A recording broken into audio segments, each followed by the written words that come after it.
परम शांति बाबूजी आपका स्वागत है। आज मैं बलि प्रथा के बारे में बात करना चाहूंगा। ये क्यों चालू हुई, कब चालू हुई, क्या वाकई में देवता बलि लेते हैं, क्या इस प्रथा को बंद कर देना चाहिए, बलि लेने या देने से क्या कर्म बंधन और बढ़ता है, ये बताइए। देखो, बलि लेना चाहे किसी की भी, जानवर की भी बलि लो। पहले तो नर बलि देते थे। हाँ, पहले बहुत टाइम पहले नर बलि थे जी। मगर धीरे धीरे समझ में आया लोगों को नर बलि देना अच्छा नहीं है, तो इनकी बजाय नर की बजाय जानवरों की बलि देने लगे जी।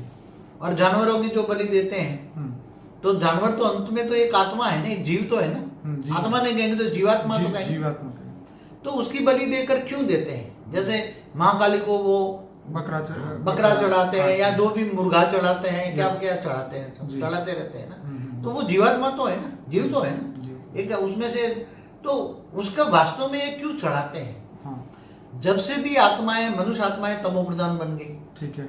और ये महाबली का जो मतलब महाकाली का जो नाम है, हाँ, महाकाली का तो नाम है, हाँ, जो महाकाली के नाम पर जो मंदिर बना के जहां ऐसी नर पिशाच जैसे काम किए जाते हैं, मतलब पिशाची कृत्य है नहीं है, हाँ, वो वास्तव में ऐसे इतने थर्ड क्लास क्वालिटी के भूत प्रेत होते हैं। ओके। वो ऐसी नर बलि लेने के लिए लोगों को इंस्पिरेशन देते। ओके, जानवरों की बलि के, जानवरों की बलि या नर बलि भी लेते थे तो पुराने जमाने। हाँ, तो मगर आज भी नर की जगह भैंस की, आखले की, क्या क्या लेते हैं, गैंडे, सभी जाती है ना। तो ये जब आत्माएं तमो प्रधान हो गई तब से प्रथा चालू, तब से प्रथा, बहुत पुरानी प्रथा है ये। ओके। ये मैं समझता हूँ कि ये द्वापर से चली आ रही कथा है। हाँ, तो मतलब 50-60 लाख साल पहले नहीं, द्वापर हुआ 8 लाख साल हुआ। द्वापर होता है जैसे कलयुग 4,32,000 साल, इससे डबल द्वापर 8,64,000 साल। ओके। तो त्रेता के अंत से शुरू हुआ। अगर त्रेता के अंत में मनुष्य आत्माएं बहुत गिर जाती हैं, तो ये अज्ञान के कारण जो है, ये अज्ञान के कारण जो सूक्ष्म जगत की जो आत्माएं हैं, हाँ, ऐसे मंदिर बना के वहां मंदिर में रहती है ऐसी नेगेटिव आत्माएं, भूत प्रेत ऐसे रहते हैं। और ये भूत प्रेत लोगों को इंस्पिरेशन देकर, रेत मार मार कर ऐसा वो आत्माओं को फिर एक कब्जे कर लेते हैं। क्या जो ये ऐसी जो आत्माओं को भेंट चलाते हैं ना, आत्माओं की बलि चढ़ाते, तो आत्मा तो निकल गई ना उसमें से, तो वो आत्माओं को खा जाते हैं, समझ में खा जाते हैं, मतलब अपने कंट्रोल में कर लेते हैं, और अपने कंट्रोल में कर अपनी शक्तियां बढ़ाते हैं, समझ में। वो बकरे को कंट्रोल करके क्या करेंगे? बकरे की आत्माओं को कंट्रोल कर लेंगे तो अपने सूक्ष्म शरीर में रख देंगे ना। सूक्ष्म शरीर में जैसे तुम थूल खाना खाते हो तो पेट में ताकत आती है ना, हाँ, तो ये उसका बलि लेना माना खाना हुआ ना उसका, हाँ, तो खाना हुआ तो वो आत्माओं को खा जाते हैं ना। उसकी आत्मा जो है ना, उसको अपने सूक्ष्म शरीर में खा जाते हैं। उसका सूक्ष्म शरीर देखो तो आत्माओं से भरा पड़ा है जी। भूत प्रेतों की आत्मा भरी पड़ी है, मगर ये बहुत झूठ है, ऐसी आत्माओं नहीं करना चाहिए। तो ये सब बंद करना चाहिए, ये सब बंद करना चाहिए। ये बहुत ही, तो ये देवी देवताओं का कोई, ये देवी देवता ऐसा, तो देवी देवताओं को तो यज्ञ हवन करते थे ना।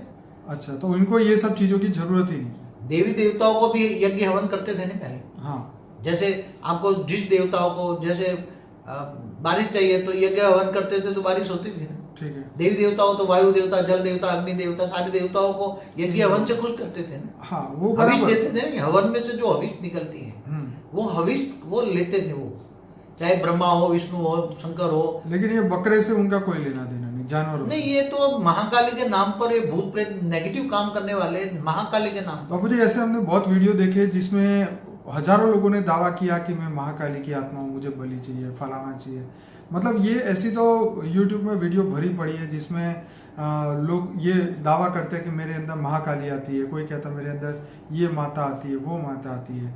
मतलब माताओं की कमी नहीं है प्रवेश करने। देखो एक बात बताऊं, पार्वती के 9 रूप हुए ना, जो असुरों को मारने के लिए उसने फिर महाकाली का रूप धारण किया 3 बार। तो महाकाली का रूप धारण करके फिर वो ओरिजिनल रूप में तो वो वापस समा गई। अब महाकाली जैसे कोई आत्मा नहीं है। ओके, आप समझिए ना। वो तो महाकाली से एकदम शुद्ध हो गई। उसने 9 रूप लिए थे। 9 रूपों की जो पूजा करके, 9 दुर्गा, नवरात्रि में 9 रूपों की जो पूजा करते हैं ना, तो उसमें एक महाकाली का रूप है। ठीक है। तो ये महाकाली का रूप ओरिजिनल पार्वती में से निकले हुए रूप थे, और पार्वती में वो रूप ओरिजिनल रूप में वो समा गई। तो अब उनका अस्तित्व, उसका तो ये 9 रूपों का कोई अस्तित्व है ही नहीं। ओके। महाकाली जैसी कोई आत्मा ही नहीं है अभी तो। अच्छा। वो तो उसका रूप था, वो महाकाली अपने ओरिजिनल रूप में वापस आ गई, पार्वती के रूप में समा गई, पार्वती से ही निकली थी ना रूप। पर जैसे आपने एक वीडियो में बोला था कि विष्णु के जो 24 अवतार हुए, तो वो अलग है, ये नव दुर्गा वाली आत्मा तो पार्वती में समा गई, मगर जो विष्णु के जो 24 अवतार हुए उसमें जैसे राम और कृष्ण तो ऑलमाइटी होते रहे, ठीक है, मगर वो आत्माएं फिर दोबारा आत्मा ही बन गई और वो मनुष्य बन गई, वो जन्म मरण के चक्र में आ गई, वो वापस नहीं समाई। तो ये महाकाली की आत्मा नहीं आ सकती जीवन मृत्यु? नहीं नहीं, वो तो भूत बोलते हैं, भूत प्रवेश करके बोलते हैं मैं महाकाली हूँ फलानी देवी। मतलब भोग लेने के लिए वो ऐसे बहाना करते हैं, झूठ बोलते हैं। भोग लेने के लिए, अपनी वासना की तृप्ति करने के लिए ऐसा मंदिर बनवाते हैं, रेत मार के संकल्प डाल के शक्षका कराते हैं, रात को स्वप्न में आते हैं कि मैं महाकाली बोल रही हूँ, ये सब भूत प्रेत होते हैं। ओके। ये और कुछ नहीं होते, अपनी वासना की तृप्ति करने के लिए अनेक ग्रुप का एक भूत प्रेतों का संगठन होता है, वो मंदिर बनवाता है और ऐसे भूत प्रेतों की फिर बलि लेते हैं। यार ऐसे किसी को मानना नहीं चाहिए, हाई क्वालिटी आत्मा ऐसे लोगों को नहीं मानती, ऐसे मानने वाली थर्ड क्लास क्वालिटी की आत्माएं होती है, इसको मानने वाली या बलि चढ़ाने वाली आत्माएं हाई क्वालिटी, ज्ञानी तो आत्मा ऐसे में नहीं पड़ती, वो मानेगी भी नहीं, समझ, ये बिल्कुल थर्ड क्लास काम है। तो चलिए, हम तो आशा रखते हैं कि सभी लोग ज्ञान मार्ग में आगे बढ़े और रियल सत्य को जाने, क्योंकि जब तक सच्चाई, देखिए सच हर एक को वैसे सच पता होता है, लेकिन वो सही समय पे पता नहीं चलता है। तो सभी लोग ज्ञान को समझे, आगे बढ़े और ये सब प्रथा का विरोध करें, ये बंद करें, क्योंकि इससे जो है दुख का ही कारण है और कर्म बंधन जो है और बढ़ता आता है, कर्म बंधन होता है, तो और कर्म बंधन आएगा तो और दुखी होगी आत्मा। तो ये ज्ञान से ही हमें पता चलता है कि ये सब चीजें, और इससे कुछ प्राप्ति नहीं होती ना। जो भूत प्रेत वो तुम्हारे से जो ले लिया बलि, वो भूत प्रेत तुम्हें सुख नहीं दे सकते, ऐसी आत्माएं, समझ में आए। आत्माओं को तो खुद को आत्मा का ज्ञान चाहिए और आत्मा की पावर चाहिए, वो तो ऑलमाइटी अथॉरिटी से, परमात्मा से मिलती है। तुम आत्मा स्वरूप बन, परमात्मा को याद करो, योग करो, योग तो आत्मा में पावर आएगी, आत्मा में पावर आएगी तो आत्मा की शक्ति जागेगी, तो स्थूल शरीर, सूक्ष्म शरीर, कारण शरीर सब कुछ जाग जाएगा, तो तुम ज्ञानी बनो, ज्ञानी पुरुष बनो, ज्ञानी आत्मा बनो, ज्ञान स्वरूप बनो। चलिए, बहुत बहुत बढ़िया बापूजी, आपने ये एक्सप्लेनेशन दिया, बहुत बहुत धन्यवाद। परम शांति।